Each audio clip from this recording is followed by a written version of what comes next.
Of all the worlds that you could possibly imagine, the one I'm about to reveal to you is by far the strangest.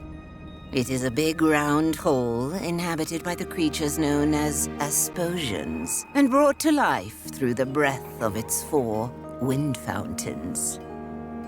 These fountains have always been guarded by the wind monks. They were one with the wind, and sometimes one with their gambling problem. Like in every culture, this one too had its own legends about the origins of the wind. The stories of gigantic wind gods that breathed life into Asposia seemed to satisfy most of its people. Even still, the Asposians were quite surprised when these creatures suddenly emerged from the wind fountains and began turning people into stone. Conroy overtook the rule of the land. For 15 years he protected the Asposians from the wrath of the wind gods. He preached austerity and obedience to appease the gods. Those were dark times. But now you should know, that was utter nonsense. Conroy built the creatures himself in order to control the people of Asposia through fear and terror. Then one day, 3 years ago, he was defeated by a young hero.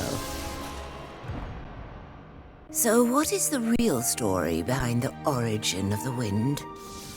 The Holy Dynasty of the Flute Noses has brought the wind to Asposia since the beginning of time. They live hidden deep in the forest and play their wind song in secret.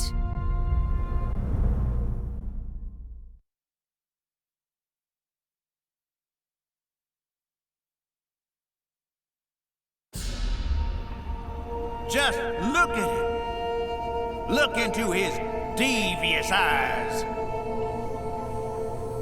Do you see what I see, brothers and sisters? I see a traitor, a murderer, a crime against nature.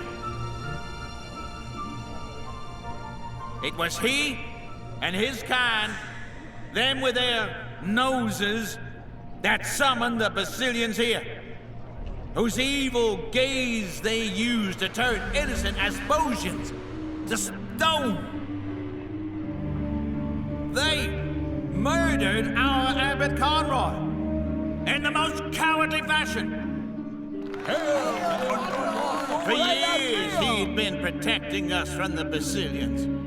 Like a father putting his arms around us, he appeased the Basilians that they have summoned to attack us. My name is Seraphius Cida Cantata, flautist of the 2nd rank. It has been my noble task to perform the wind song, and with it keep Asposia alive. The fountains flow because of our dynasty. We are but a tool of the wind. What did that flute nose say? Louder! Listen, please. You will all suffocate if we cannot play our song. Are you all complete idiots? Conroy was evil. Conroy was our savior. He has given his life for us in the fight against these heathens. But we will get him back, my dear brothers and sisters. And the first thing that our Abbot Conroy will see when he is finally free of his stone form is all the flute noses being thrown into the wind fountains, every last one of them! You're all going to kill yourselves. Don't you get it? Conroy built the bazillions himself.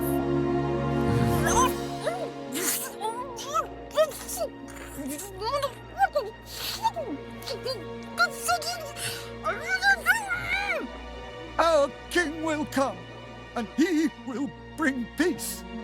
So says the prophecy.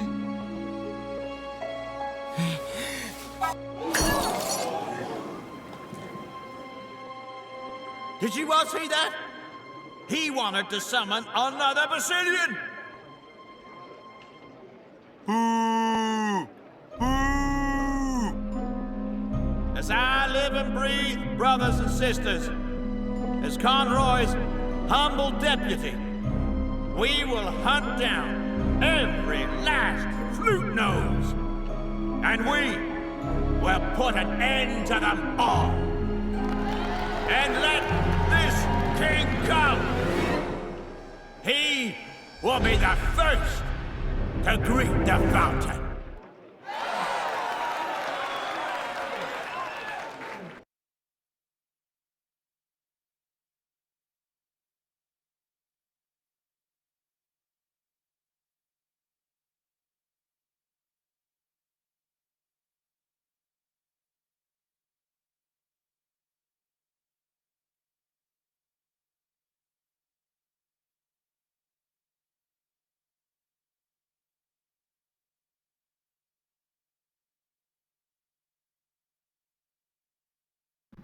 And there he is, the king of Asposia, Robert, a statue, helpless and alone.